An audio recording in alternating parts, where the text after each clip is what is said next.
Vladimir Putin today unleashed a torrent of threats against Ukraine and didn't even hide the fact that the Russian army is resorting to terrorist methods. Russia can make it so that Ukraine loses access to the sea, Vladimir Putin said.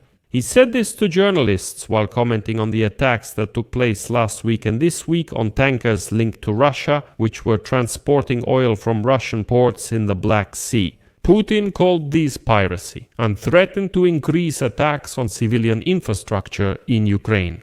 Putin openly stated that Russia will intensify strikes on civilian ports and pay more attention to foreign ships entering Ukrainian ports. Let me remind you how last week the Russians for some reason recalled international law and were simply howling that the strikes on the oil port in Novorossiysk were illegal. Now Putin says that we will do exactly the same thing. In addition, Putin was informed that Russia has allegedly completely captured Pokrovsk and Volchansk. But at the same time, Russian propagandists claimed that Putin allegedly abandoned the creation of the so-called security zone in the border regions of Kharkiv, Sumy, and Chernihiv in Ukraine.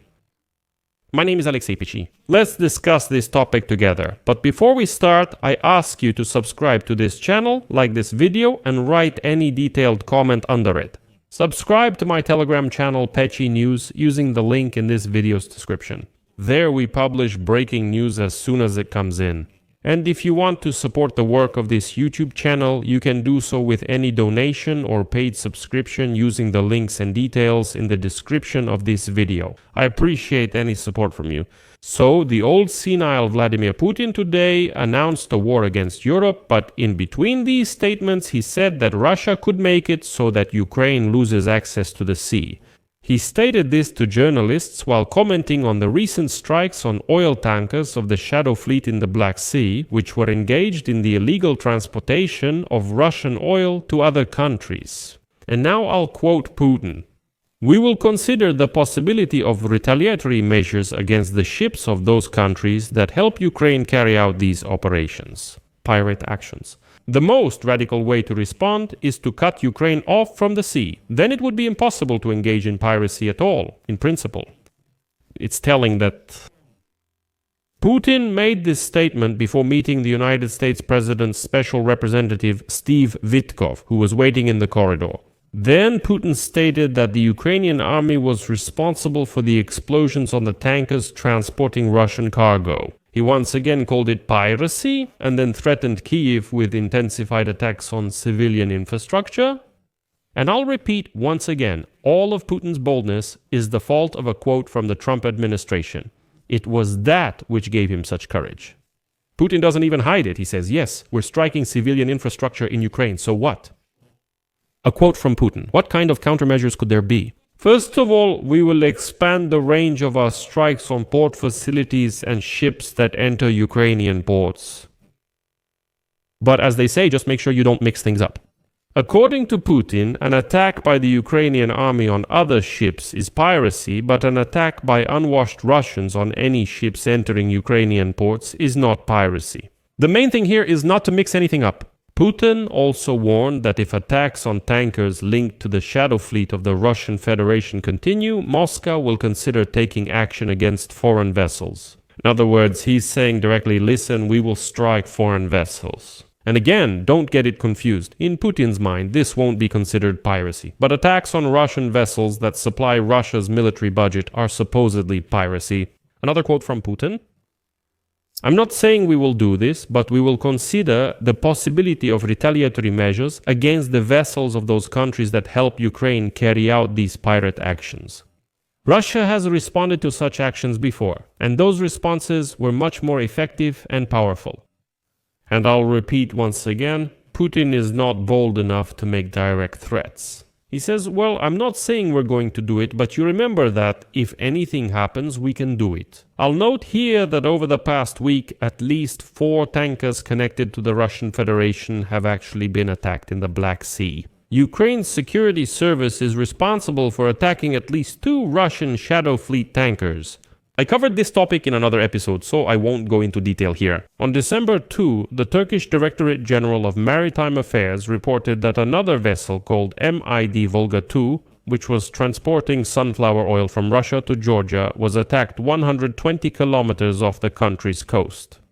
Preliminarily, no one was injured. After the incident, Moscow stated that the vessel was raided by drones. Ukraine denies involvement in this attack and says, yes, we did attack the tankers of the Shadow Fleet. The vessel transporting sunflower oil, we actually didn't touch it at all, and it was heading to Georgia.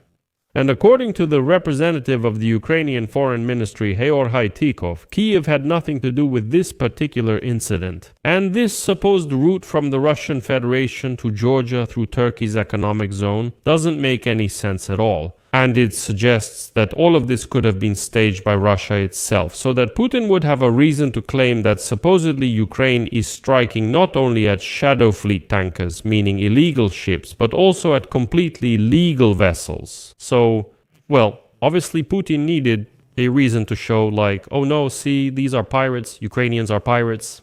In reality, we were only striking illegal Shadow Fleet tankers that are under sanctions. In addition, on Monday, near the capital of Senegal, Dakar, there were 4 explosions on the Mersin tanker, which was carrying Russian oil. This was reported by Besiktas Shipping, the company servicing the vessel. As a result, a hole appeared in the hull and the vessel began to take on water. The situation was stabilized. And by the way, today this company has finally refused to cooperate with the unintentional, unwashed Russians. In an official statement, the company emphasized that it will no longer operate voyages related to Russian interests, citing sharply increased risks for ships and crews. Quote, "The safety of our personnel and assets is our top priority, so we are ceasing all such operations."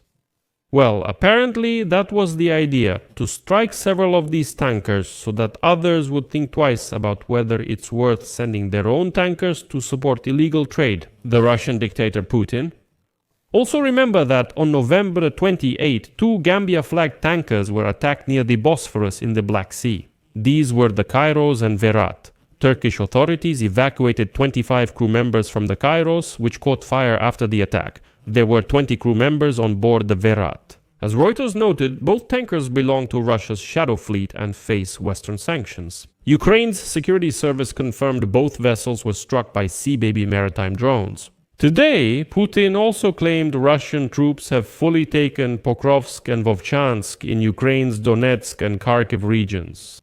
Supposedly, on the evening of November 30, the chief of the General Staff of the Armed Forces of the Russian Federation, Valery Gerasimov, reported this to the President of Russia. Putin also listened to reports from the commander of the Center Group of Forces, Valery Solochak, and the commander of the East Group of Forces, Andrei Ivanev. Bravo reported to dictator Putin on progress eliminating Ukraine's armed forces in the Pokrovsk-Myrnorad area and on Russian troops taking control of southern Myrnorad. The second reported on the progress of tasks in liberating territories in Zaporizhzhia and Dnipropetrovsk regions, specifically about the operation's start, Putin. Arkady Rosimov-Angolos stated, borrowings, Neanderthal trail kites,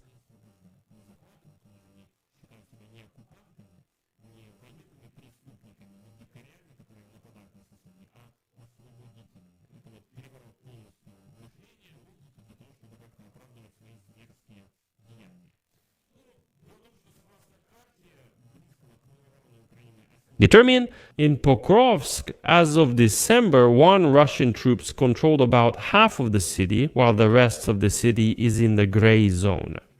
This is the day after the report to Putin. In Vovchansk, as of December 1, the armed forces of Ukraine control more than half of the city, while in Huliapol, only the northeastern outskirts of the city are in the gray zone and not under control. The American Institute for the Study of War and Finland's ASSINT Project Blackbird Group also denied the capture of Pokrovsk and Vovchansk. That's 3 organizations saying no one has captured anything. According to their data, Ukrainian forces are still present in the besieged cities and are actively resisting. Notably, Putin was getting reports on Ukrainian city captures just before talks in Moscow with United States presidential envoy Stephen Witkoff. The latter is supposed to present the Russian president with a peace plan that has been agreed upon with Ukraine. Meanwhile, American broadcasting company news reports Washington and Kyiv couldn't agree on territorial issues.